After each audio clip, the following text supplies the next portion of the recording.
আজকে আপনাদের সাথে শেয়ার করব কিভাবে পাউডার দুধ দিয়ে পারফেক্ট রসমালাই বানানো যায় খুবই সহজভাবে।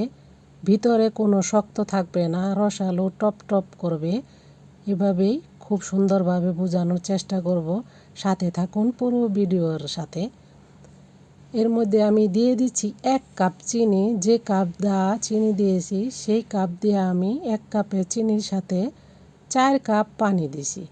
আর দিয়ে দিলাম 1 কাপ দুধ আর হাফ কাপ পানি। শিরাটা ঠিক এরকম মাপ অনুযায়ী হবে। এখন দিয়ে দিচ্ছি 3টা এলাচি দিয়ে চুলায় বসিয়ে দিলাম। এদিকে আমি এখানে ওই কাপ দিয়ে 2 কাপ পাউডার দুধ নিয়ে নিলাম।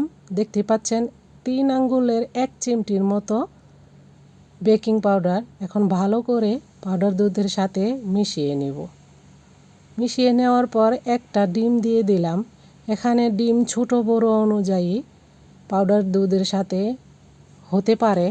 ছোট ডিম হলে 2টা ডিম লাগবে, আর বড় ডিম হলে একটা ডিমই যথেষ্ট। এই 2 কাপ পাউডার দুধের মধ্যে এর মধ্যে যদি একটু শক্ত হয়, একটু লিকুইড দুধ নিয়ে মিশিয়ে একটা ডো বানিয়ে নেওয়া লাগবে। ঠিক এরকম বেশি একটা শক্ত না, নরম না। এখন হাতটা ধুয়ে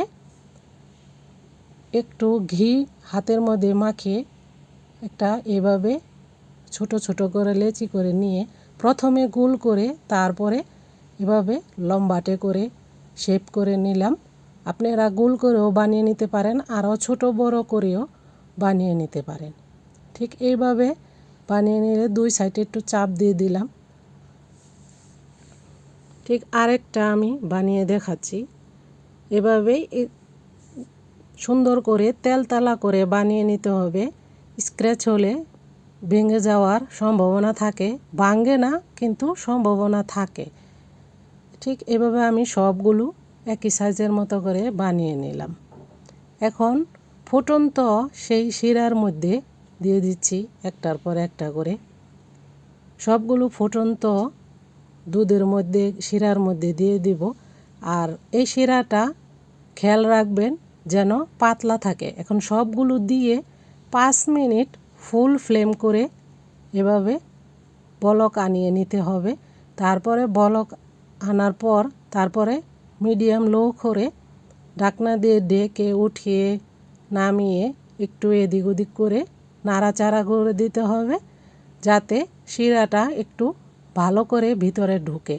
যদি মনে করেন যে শিরাটা ভারী হয়ে গেছে, তাহলে একটু গরম পানি সাইড দিয়ে দিবেন। আর শিরাটা যদি পাতলা থাকে তাহলে সমস্যা নেই। শিরাটা সবসময় পাতলা থাকলে শিরাটা ভিতরে ঢুকবে।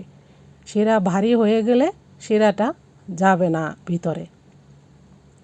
তো এভাবে ঢাকনা উঠিয়ে নামিয়ে লো ফ্লেম করে আরও 30 থেকে 35 মিনিট ওভাবে রান্না করে নিয়ে ঢাকনা দিয়ে ঢেকে রেখেছিলাম। তারপরে উঠিয়ে দেখতেই পাচ্ছেন সার্ভ করলাম রসালো টপ টপ। এভাবে আপনারা খুবই সহজভাবে বানিয়ে নিতে পারেন।